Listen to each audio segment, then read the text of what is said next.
Welcome to Dateline Polk with your news about your county government. I'm your host, Derek Riviere. Today, you will learn about County Commission actions from the March 6th board meeting. A new jail transition program aimed at providing mental health services and social services programs to those in need received a green light from Polk Commissioners Tuesday. As part of the Helping Hands program, the board approved a contract with Horizon LLC to provide a 30-day supply of psychotropic medications to released inmates. In the agreement, the county will reimburse Horizon based on a fee schedule for the cost of the medication, which is not to exceed $247,189. The Helping Hands program has just been designed to help our local inmates who are transitioning out of the Polk County Jail, those inmates who have mental health or behavioral health problems, and they are taking psychotropic medications in jail. So the problem we've found is that when they get out of jail, they don't have the support they need in the community to continue taking their medications and to go to their outpatient appointments. So this program will help them get back in their homes and reconnect with their mental health providers while they're living in the community. In continuing with Helping Hands program, the board also approved two other measures.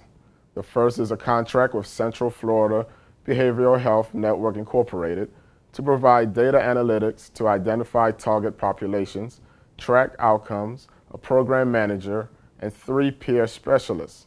The services are not to exceed $251,868. The second measure was the approval of an amendment to an existing contract with the Winter Haven Hospital Center for Behavioral Health. In this amendment, the center will provide comprehensive behavioral health care for 50 additional referred participants, which will include in-home therapy services, case management, psychiatric services, and medication management. This agreement will not cost more than $90,000.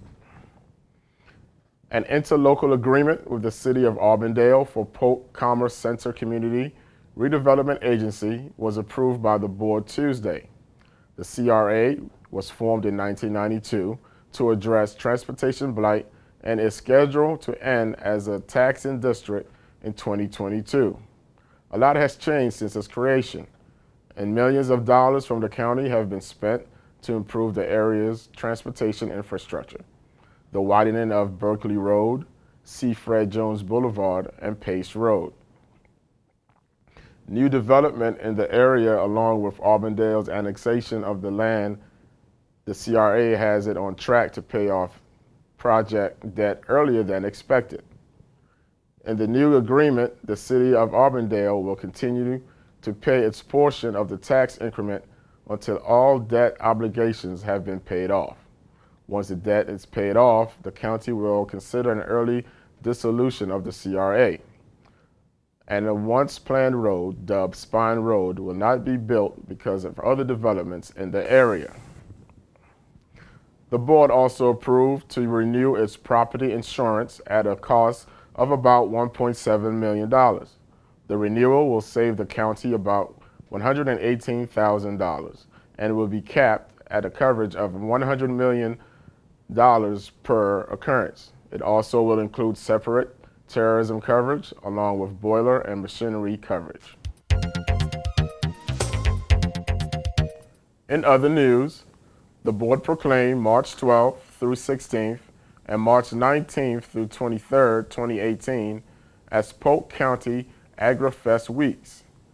Kyla Strickland and Kirsten Robbins, representing Polk County Future Farmers of America, accepted the proclamation. Okay, so AgriFest is an educational program installed for 4th graders in Polk County. 4th graders come from all over Polk County to the Bartow Agricultural Center, and they learn about different aspects of the agriculture industry, such as the forestry industry, the livestock industry, and the citrus industry. And the 4th graders are surrounded by FFA members and 4-H members who are there to help out the volunteers who come to speak. The AgriFest is important because it is raising the awareness for kids so more children can get involved in our ag programs such as 4-H and FFA. They can do what they enjoy or even just learn about what farmers do and how it will help in our everyday lives. March 14th, 2018 also was proclaimed Florida Polytechnic University Women in STEM Day. Dr. Randy Avent, representing Florida Polytechnic University, accepted the proclamation. Well, we had a proclamation from the county for Women in STEM Day, which is on March 14th, which we refer to as Pi Day because it's 3/14 is the date. And Women in STEM is an initiative that's nationwide, very important initiative to try and get more underrepresented groups, particularly women, into the STEM fields where they're underrepresented. Samuel K. Johnson was reappointed to the Northeast Polk County Roadway Advisory Committee for a 3-year term that ends in December 2020. Mary E. Thompson was reappointed to serve on the Northeast Polk County Roadway Advisory Committee for the remainder of a term that ends in December 2018. Cindy Jantomeso and Russell L. Moulton was reappointed to the Northeast Polk County Roadway Advisory Committee for a 3-year term that ends in December 2020. In public hearings, during the afternoon session, the board held several public hearings on a variety of items. Those items up for consideration included: the board approved an ad valorem tax exemption for U.S. Specialty Properties, LLC, which is relocating to a facility off Pipkin Road in Lakeland. The pharmaceutical company plans to offer about 25 full-time jobs and make a $5.5 million capital investment. The company qualified for a 50% reduction in its ad valorem taxes for 5 years. A sewer extension in the suburban development area, which would serve 471,382 square foot of warehousing and distribution facilities off North Comby Road in East Lakeland, was approved by the board. A land development code text amendment was approved by the board that will allow for wind energy conversion systems in all future land use map districts, providing for development standards and amends definitions.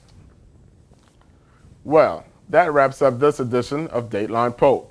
To keep current with programs and progress in the county, visit us online at polk-county.net or follow us on Facebook and Twitter. We encourage you to join us at the next scheduled board meeting at 9 a.m. Tuesday, March 20th. I'm Derek Revere. Thanks for watching.